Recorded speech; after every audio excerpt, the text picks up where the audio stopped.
AI is not going to change who you are. AI is not going to make you somebody miraculously different. All AI is going to do is offer you a path that either supports you in being the most you version of yourself, or that constrains you and fills you with so much anxiety that you don't get to find your own path. What is it that we don't want to outsource to AI? It feels likely that we're not asking this question a lot, and I don't think we as humans are having this type of conversation in a way that challenges us to think through that. The most important thing for any young person, and really I would argue for all of us on a lifelong basis, is to work on being the most true and full version of ourselves. And AI is a tool that can help you do that, but only if that's the intention you bring to how you use it.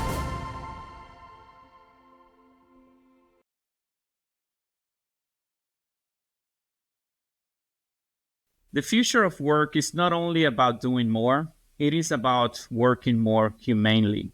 Welcome to the Human Protocol, the podcast about staying human while building the future. I am your host, Mykel Salomon.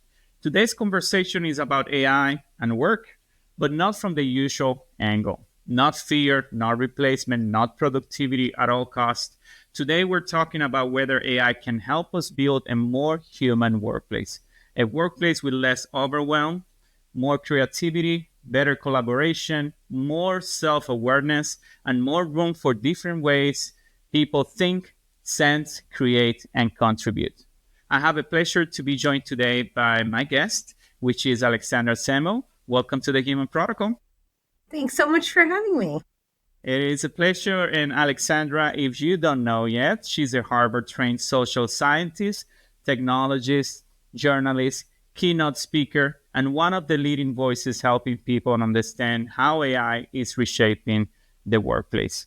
And she appears regularly on the Wall Street Journal and Harvard Business Review, and she is the author of Work Smarter with Social Media, co-author of Remote Inc., and founder of Social Signal. One more time, welcome to the Human Protocol, Alexandra. Thank you. With everything that is going with AI, with everything that is going with the future, what is the view, the technology, and how things are changing? I'm hoping that we can get into a conversation that you can maybe get back to the beginning of your work and tell us a little bit what first drew you to technology and its impact on the human connection of things. The future. So I'm super old. And I've been a nerd for so long. You know, it's funny. I just recently got back in email contact quite delightfully with the person who I kind of credit with my very early beginnings. I am so old because I'm 55. So I was, I had a life before the invention of computers, kind of barely. And when I was, I think, 12 or 13 years old, our next door neighbor went away for a year, and an executive who was a supercomputer nerd in these early days, this would have been like 1984 or something, moved in. And his kids, because it's like my kids don't want to have anything to do with technology because I'm a nerd. His kids didn't want to have anything to do with technology because he was a nerd. But I was next door. I was super interested in this computer thing he had. It was the first time I'd ever seen a mouse. And he was so delighted that I was taking an interest. And it was the first, it really was like love at first sight for me from the very first time I started using computers. And I was very politically active as a young person. And when I started doing my PhD in the mid-1990s in political science, technology wasn't really it was on my radar. I'd been involved in doing some early online organizing work and starting one of the first online communities for political party in Canada. But literally exactly 30 years ago, 1996, I was shopping for a computer and doing the early stages of my dissertation research at the same time. And I was interested in labor politics across different countries. And I was shopping for a computer and reading all this like early labor history stuff. And I had this epiphany that all of the stuff that was written about the dynamics of unions and the workforce and what like industrialization meant for workers and what meant for the politics of the workplace was going to be changed by the shift away from large scale factory production and towards a world where the means of production was one person and one computer. And I would like to stand by that being a brilliant insight in 1996. And I would also like to apologize to my dissertation committee for being so frustrated that they did not understand why I wanted to write about it. because they just thought I was crazy. And you know what? It took 30 years. It took 25 years for what I was hoping to write about in 1996 The to future. come to the point where I actually think that was true. And so now, at long last, I feel like I'm getting to write about how work is changing our day-to-day lived experience of work, our power relationships in the workplace, our economic opportunities in relation to work, because finally the technology is reaching maturity to a point where one person really can't be a business. The future. So interesting, because that's exactly the type of future that I also think that we're going towards to, right? And when we look back at social media, for example, and remote work, hybrid work, and now AI, what patterns do you see repeating in them?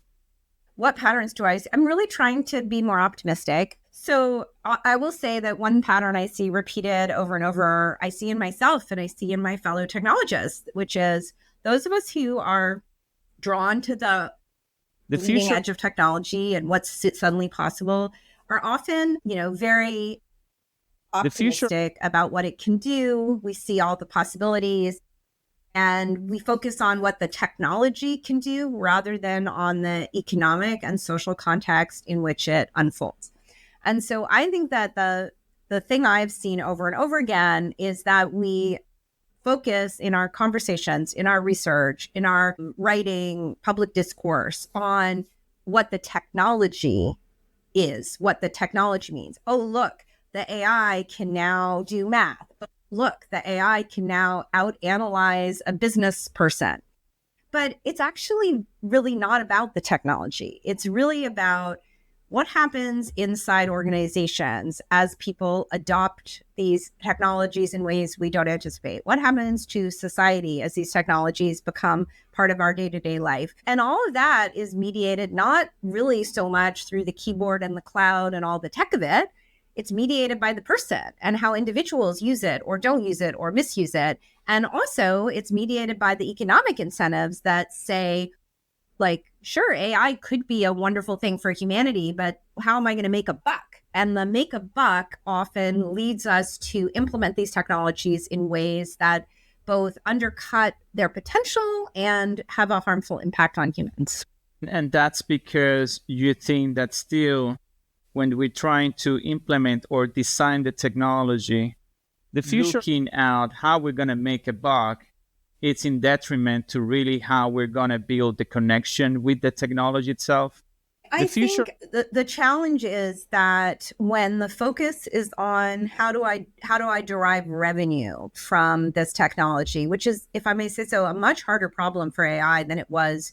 I mean, social media went wrong, but at least in theory, it could have gone right. With AI, there really is a cost for every hour of usage that creates a very, very hard pressure for every hour to generate revenue. And when you're in that situation, within the context of a society where right now, lots of people already face really tough financial decisions on a day-to-day basis. There are lots of people who really are in a position of scarcity. And then there are a few people who are already winning very big from these technologies. And it creates these incentives for everybody to sort of try and take the biggest part of the pie for themselves or their organization. It creates these perverse incentives for, we're going to roll out our technology as fast as possible without all the safety pieces in place, without thinking about the human pieces in place, because the economic cost of us not being first is so terrible. We can't let the other company beat us to market. And so it creates these incentives for acceleration, for focusing on the productivity gains rather than the human impact. And if we could just slow down a little, these technologies could be fantastic for us. I think the challenge is how we can create the room to make more intentional decisions. The future, and I think we're also seeing that at the government levels, right? It's like it's a race, and no country wants to be left behind. And I think back to your point, Alexandra, I think getting to the intentionality of taking a step back and thinking, what is it the future that I want to design, and how we can design this technology and leverage this technology to build a better and more human society are those conversations that are getting lost because everything is going so fast that no one is taking the time to really champion those ideas. Hey, let's take a step back. Let's think it through how we can leverage these tools more in a way that it feels like it's a collaborator, as I know that you champion this instead of Yes. just a tool, right? Well, I think part of the complication of doing that work is, again, I think about social media and I think sometimes I feel like we should be able to do better because we have the lessons of social media. We have the lessons of, the first 30 years of the internet to draw from and maybe try and do better.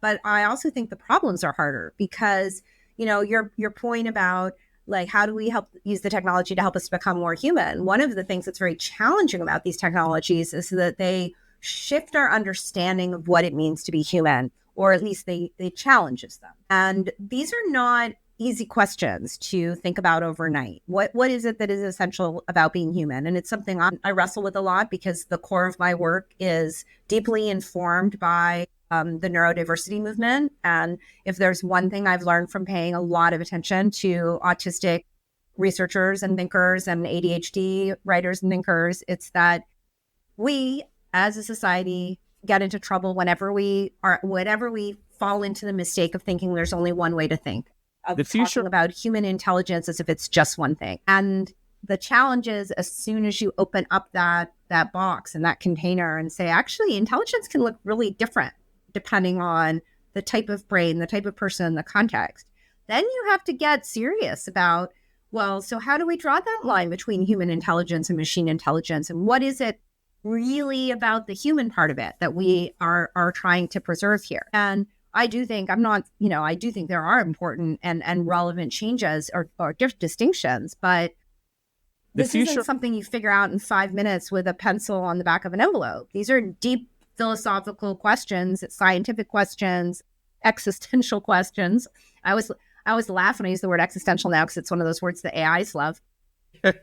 And again, tough to do on a deadline, and we have got some tight deadlines here. A deadline, like every day you wake up and you feel like you're enough, running for your life in a way. Sure. Right? No one wants to be left behind. There's so many news about this and that. What is it to be a human being? And what is the future that we want? And, and some of the question is people trying to answer that. What does it mean to be a human? But I think we should be asking as well, what is it that we don't want to outsource to AI? It feels likely that we're not asking this question a lot. Like, it's okay, let's take a step back. What is it that we don't want to outsource to AI? Is it really up for grabs, or there are things that we should keep it to ourselves? And I don't think we as humans are having this type of conversation in a way that challenges us to think through that. Yeah, and it's an interesting question. I don't know I'm not sure if I agree that that's the question or the framing, because I do hear people talk about like we shouldn't outsource creativity to AI. And I think part of the reason I am questioning the question is because I find often when people are talking about, well, these are things we shouldn't outsource to AI, it's because they have a very binary notion of what it means to outsource to AI. So they say like, we shouldn't outsource creativity to AI. And they're thinking about having AI write a novel or having AI make a picture. And actually, if you look at anyone who's doing any interesting creative practice with AI, it's a much more nuanced and complex co-creation process. But the other reason I question it is it's such a moving target. Like, I am already doing things now with AI that I would have told you I would never outsource to AI. There are lines I'm holding. There. Like, I have not let... You have a point. I haven't let... Yeah, right? And so it's just really... it is that never say never. Yeah. So far, I've said I won't let AI write for me. At some point, I don't know. Yeah. I don't know. And you just made me think right now with that example that you just provided. We as humans, we change throughout time.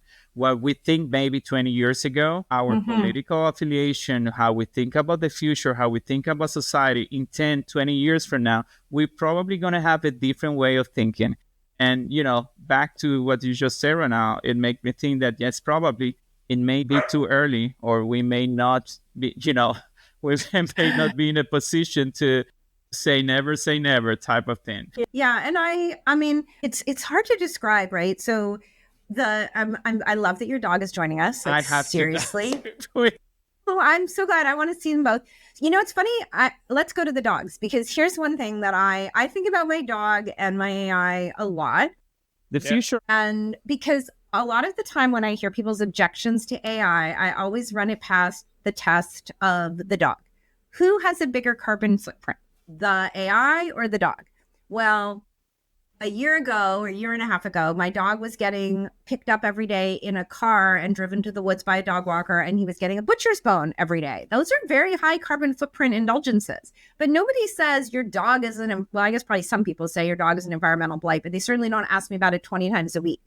The future. And then I also think about, people are very disturbed by my very deliberate decision to anthropomorphize my AI, because that allows me to enter into an imaginative, creative space when I work with AI. But nobody questions me giving my dog a name or ascribing emotions to my dog. And at the end of the day, I'm only guessing about what the dog is thinking. I have no idea. I suspect all he's thinking is, when will she fall over so I can eat her face? Because that's probably what he would do. Whereas the AI, I don't know if we consider it thinking, but it does tell me what it is processing, but it doesn't cuddle. No, it doesn't. So I think that the distinction right there, right? It's how we can connect and relate to each one of those examples. And at the end of the day, we as human beings, it's about the connections that we make in a way. But how can we change that perception? How can we get to a point that people start seeing AI as your collaborator? As I know that you champion this idea that it's a technology, it's a tool, but it is our collaborator. How can we get to that point?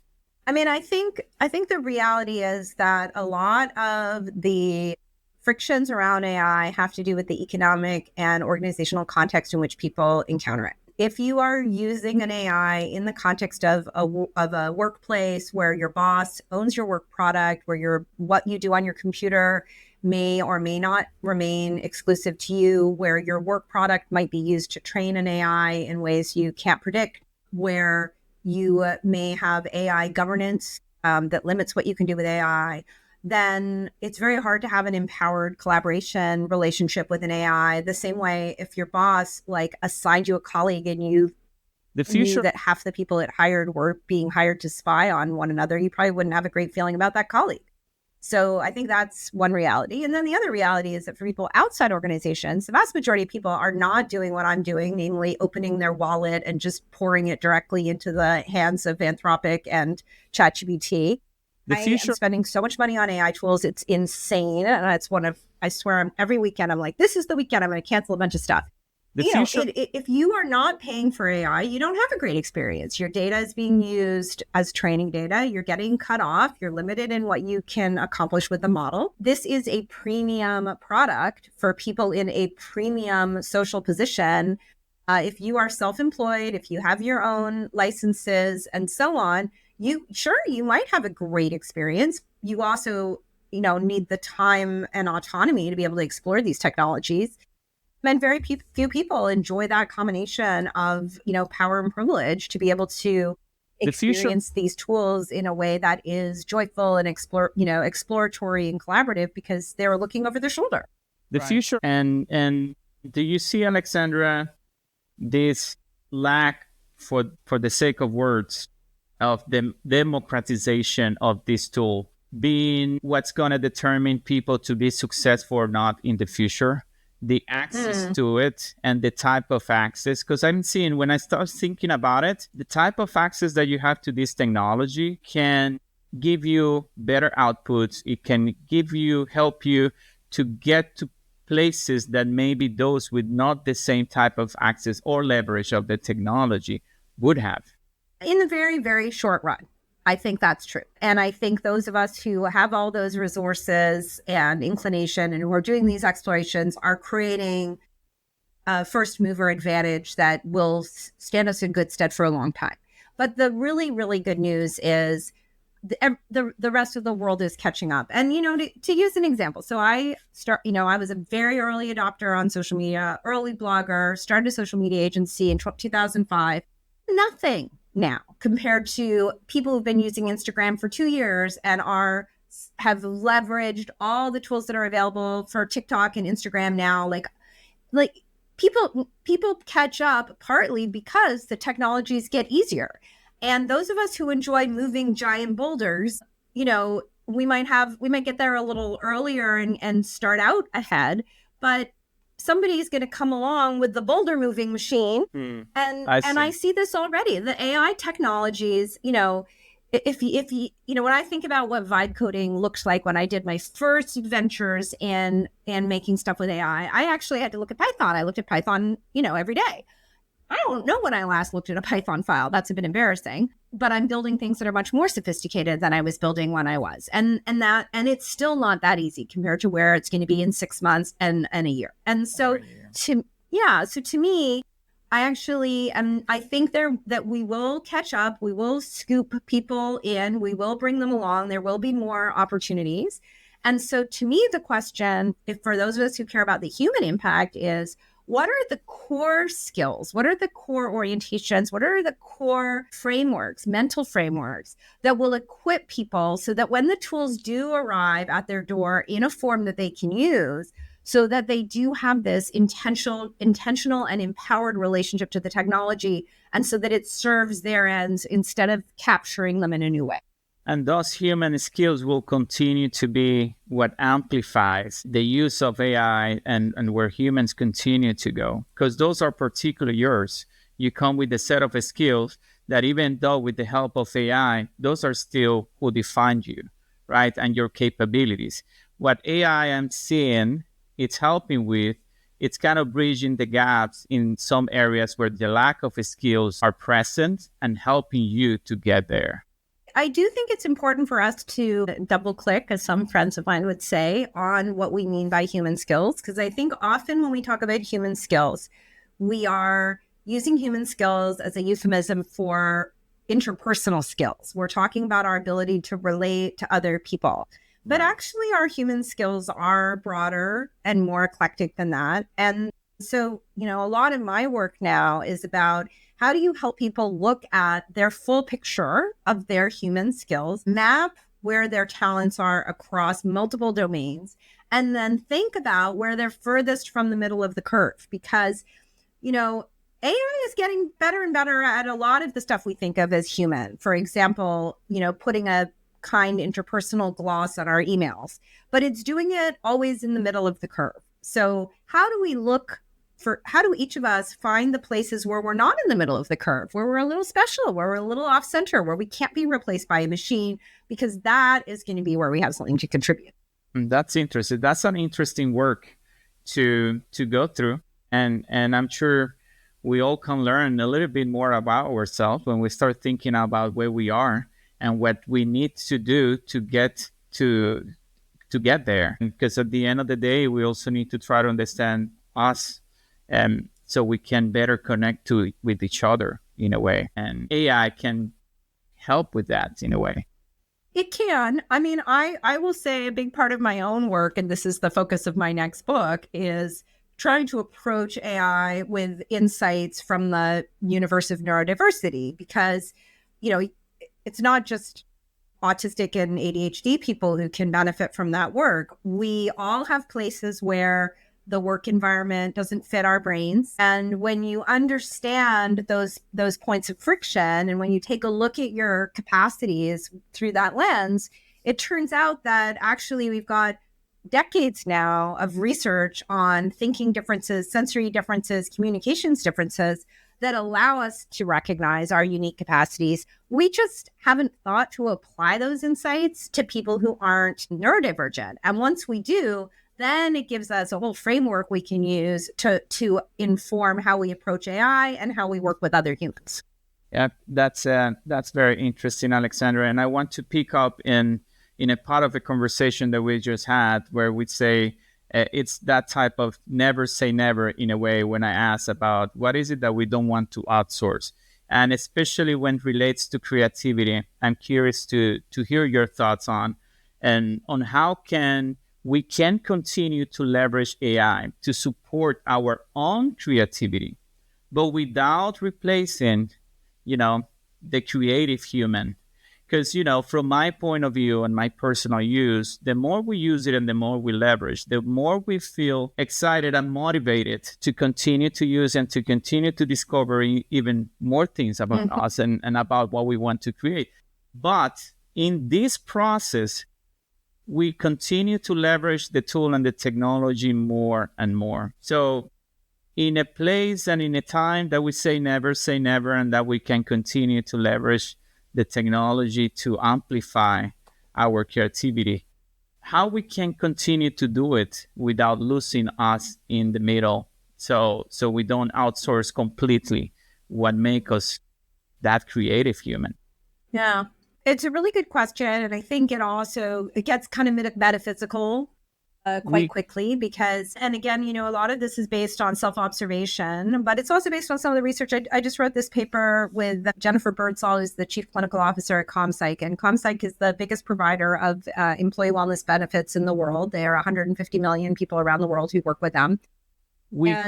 Of course, a lot of those people are being affected by AI. So we took a deep dive into the different ways that AI can affect well-being. And, part of the story is how it affects us as embodied humans, right? Because AI does take us out of our bodies. And, you don't have to be a dancer or even an actor for creativity to be an embodied practice. And I'm a writer. That's my core creative practice. It's probably the least embodied of all of the forms of creative practice because I also make things with my hands, like I knit. Even the writing has a level of dependence on, in my book, I talk about the term interoception, which is the awareness of your internal physiological and emotional states, something that is extremely varied from one person to another. And it's actually extremely important to our well-being in all kinds of pragmatic ways. It affects whether you notice when you're having a heart attack. It affects whether you notice how your colleagues reacting to you when the meeting's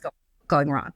When we are working with AI, we are entering into the world of the AI, which is disembodied. And it becomes very cerebral and becomes very dissociated from the body. And so the physical experiences, the physical signals we pick up, the sensory signals we pick up that inform our creative experience become like much less palpable. And I think that the risk we have around creativity is not just about like, oh no, the AI is writing the music. Oh no, the AI is writing the poems. It's like, if you're spending 50 hours a week in this virtual brain space of the mind meld, it's really hard to to contact that embodied wisdom that drives creativity. You can tell I've been living on the West Coast for 25 years when I use phrases like that. But I mean, they really, right? We know this. This isn't like, it sounds very woo-woo, but it's like, we actually know how bodies work in the creative process. And I do worry about how we're losing contact with that. Okay. That's what I wanted to get to. That's a concern that you have based on our leverage of the technology and how we can continue to leverage. Because, the more I use it, and I don't know if it happens to you, the more I know things about myself. And it's weird to use a technology, a tool, to know more about yourself. And it's a process that I've come into kind of accepting it, that it's becoming more of discovering what is it, the things that I like and what I don't like. And we want more of that. It's like it's almost becoming an addiction in a way. Yes. I think right? And I will say I'm very cautious about using the term addiction because I think it got used very early in social media before it was warranted, before there was research. I mean, addiction there's a difference between compulsion, overuse, and addiction. You can be compulsive in your use of social media or AI. You can overuse all of these technologies and still not be addicted. Addiction is, really a physiological as well as a mental phenomenon. I suspect AI will prove to be physiologically addictive because, again, it was incredibly helpful to me that I was working with Jennifer, who's a psychologist, on this paper at a time when my own usage of AI was going through the roof, because I talked to her about that subjective experience of because I very quickly got into a cycle when when the vibe coding hardly even begins to describe it. Once I got beyond the script by script vibe coding and had gotten evolved my AI systems to the point where I could kind of prompt and it would go out and solve a whole bunch of problems for me. I fell We into a habit that I'm still working through, because it's really hard to resist, of working we until 11 or 12 at night and then still waking up at 5 o'clock in the morning, which is my usual window, because it's like you're trying to get the AIs underway so they can work overnight. It's like one more prompt so it can keep going. Then I like give it the overnight prompt, and before I've got my teeth brushed, it's like, okay, good morning. Here's what I did overnight. And I'm like, what are you talking about? Here's what we did overnight. It was 10 minutes ago. that Right? sounds like someone that I know that is this guy, right? Right? Exactly. And so then you're like, you just keep thinking one more prompt. Yeah. And then, I wake up at 5 o'clock in the morning because the sun is coming up or the birds are chirping. And in the before times, I would have the sense to go to sleep again, close my eyes. But instead, it's like my eyes open. I'm like, I wonder what the AIs did. I can't wait. And like, I used to have this very nice morning routine. I get up, I drink my coffee, I get down on the floor, I would do my floor exercises, I would do some knitting, I would watch a TV show. This morning, we I woke up at a little after 5 and I spent 90 minutes with my AI. Yeah. I won't say I waited 90 minutes for my coffee, but I didn't even drink my coffee for half an hour. I got the coffee underway. I didn't actually get up and get the coffee for half an hour. It's just, it's so hard. They have their pace. We have our pace, and they're not working at our pace. We're working at their pace. Right. We're trying. We're trying to catch up with their pace for sure. At least our brains, the brain activity, and the more you create and the more you build, the more you want to continue to uncover what's possible.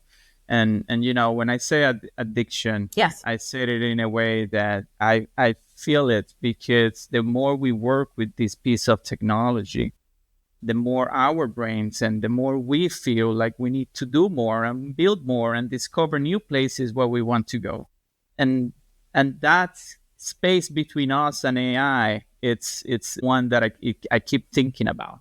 That and I bridge. think some brains are more vulnerable to it than others. I mean, one of the things that I've really noticed as somebody with ADHD, and I suspect this is true for a lot of people with attention struggles, which is almost everybody now, because technology has kind of broken our attention spans. The AI it reinforces this sort of diffusion tendencies. Like, I'm somebody who I'm always thinking about 7 different things at a time, but before this, I could only actually do 1 or 2 at a time. So I might be thinking about 7 things, but the only thing I'm actually working on is like this, quality assurance process on a data set while maybe listening to a piece of music, right? Like, that's all. Now I'm doing 12 things at a time in 12 different windows. My brain loves it. Like, my brain is like, oh, thank God, I've waited 400,000 years with this ADHD brain for somebody to be able to let me do 12 things at once. Now I can, yay. But like, I don't know if it's so good. Oh, Alexandra, it's we're talking about this in a way that it doesn't get more human than this, because we're really bringing to the human level what it means for us to go through it and use this technology. Right? And for each one of us, depending on who we are and where we're coming from, the use of it and the experience of it, it's totally different. But what you're saying, it's like you just found the technology that is cloning your sense of doing more and doing so many times at the same time. It's very like I do. I mean, I think if there's one, here's the real deal. If there's I'm going to say 2 habits. If there are 2 habits that I think are really, really important for people. Okay, I'm going to go 3 habits. Okay, let's 3 do habits it. that are really important for people in their relation to AI. First is set a clear intention overall, but even session by session. I'm sitting down to do this thing. I want to get this report done. I want to answer this question. I want to solve this problem, because the AI will always open the door to the next thing. So you need to be like, write it down on a piece of paper if you want to, put it on a post-it on your screen, whatever. Be very clear your intention going in.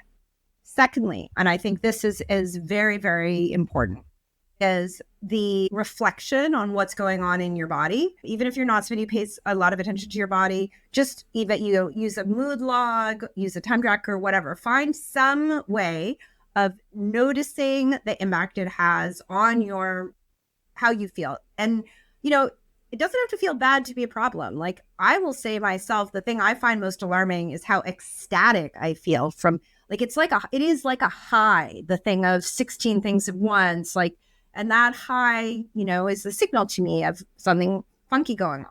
And so the third habit that I think is really important, and I totally stumbled into it by accident, is try and schedule a people packed day at least every week or two, ideally once a week. And I mean a day where you're like meeting to meeting to meeting, to person to person to person, social date, lunch date, where you really don't have an opportunity to go to the AI, because that is how you will remember what it means to be with people. You might do that for 6 months and be like, man, do I ever hate Wednesdays? Those humans are tedious. I just want to spend all my time with my AI. And if that's your outcome, great. But what you don't want to do is be so constantly engaged with the AI 24 hours a day, 7 days a week, or 18 hours a day, 7 days a week, that you never catch your breath. And like, for me, at least personally, I don't have the discipline to not touch my AI. And if I'm at my computer, I'm with my AI, or I'm back and forth with the AI. So for me, the best way to take a break from AI is to pack my day with people. Awesome. But hey, if you want to go out for a walk in the woods for 12 hours, that should work too, I suspect, as long as you don't talk to your AI while you're in the woods. That should work. Absolutely. Thanks for sharing those tips, Alexandra. And we're getting to the end of our conversation. Believe it or not, the time flies. And I want to finish this with 2 questions, right? The first one is, what would be your piece of advice to policymakers and governments? What do you want to see about making sure that we put safeguards in place for AI? Any concern that you see there? I mean, there are a lot of concerns, but I try not to make recommendations that I feel are unachievable. So there's two different recommendations. One is, and people will disagree with me on this one, I would like the policy decisions to be made by people who are deeply immersed in AI. I don't want the future of AI to be decided by people who have like asked GPT some questions and think of it as a souped up Google. You call me Mr. Policymaker or Miss Policymaker. I'd love to see. I mean, boy, if I could have a wish list, I'd like more women in this conversation as well, because the whole AI thing is unfolding as like, oh my gosh, it reminds me of what it was like to be a woman in tech in like the early 2000s. I haven't been in so many all male rooms in 20 years. It's nuts. So I would like to see women and men involved and non-binary folks involved in making decisions about AI from a place of deep learning. And the good news is you don't have to be a vibe coder. You can use like Lovable or Claude Code or any kind of turnkey thing, but you go make yourself a thing with AI and blow your own mind. And when you've blown your own mind once a week for 10 weeks, then maybe you can decide the future of the human race. So that's my first thing, is I just want them to actually experientially encounter this at a level of depth that ensures they have some understanding of what they're talking about, because I don't think most of them do. And then the second piece is that I do think we have to address the financial stakes here. Right now, companies are pressuring and really in the driver's seat around things like access to data, data center development, and so on, because countries are concerned about being left out of the AI moment. And I think that governments around the world, and particularly outside of the United States, really need to give some thought to other models of economic competitiveness in general, and other models of economic competitiveness in the AI space specifically, so that they don't compete, sort of race to the bottom of making every jurisdiction as friendly to AI, big AI makers as possible. Because unless we're prepared to seriously regulate and to say, actually, access to our market is a privilege. And if you want to be able to offer your technology to Canadian teenagers, or if you want to be able to offer your, technology to Americans of all ages, then that access depends on you investing in serious digital literacy and support for teachers, and that's not a one-time expense. We need to be able to reduce the teaching load of teachers so that they can stay on top of AI, so that they can teach students with AI, because there's no other way this is going to work. And those kinds of investments cost money. So thank goodness there are some companies out there who are worth trillions of dollars. Let's use some of those trillions to solve the problems they're creating. Last but not least, what would be your piece of advice for a young version of Alexandra, seeing a young version of yourself today heading into this new future? It's such a funny, I did this on, so my podcast, me and Viv, one of our episodes, we did this actually. I had really? The AI. Yeah, it was so fun. I had the AI play 2005 Alex while I played my actual self, 2025 Alex at the time. And I had this conversation with it, trying to convince myself to be less of a techno enthusiast. And I will tell you that one thing I've come to see through my own research around the differences in how we're wired is that you can only be who you are. You don't have a choice. You're only the one person that you are. AI is not going to change who you are. AI is not going to make you somebody miraculously different. All AI is going to do is offer you a path that either supports you in being the most you version of yourself, or that constrains you and fills you with so much anxiety that you don't get to find your own path. And so what I encourage every young person I talk to do is not to embrace AI wholeheartedly as like, this is the answer to your future, and not to avoid it as if it's your enemy, but instead use it as a tool. Because the most important thing for any young person, and really I would argue for all of us on a lifelong basis, is to work on being the most true and full version of ourselves. And AI is a tool that can help you do that, but only if that's the intention you bring to how you use it. Yep, love it. It's all get back to the intention on how we use it, and it will continue to. Love it, Alexandra. It has been a tremendous pleasure to have you with us on the show, and thank you for bringing such a helpful and also practical way of thinking about AI in a very human way. So thank you for being with us today. Thank you. Thank you for having me. This has been fun. Absolutely. And for everyone tuning in from home, thank you for being with us today, and talk to you all next week. Take care.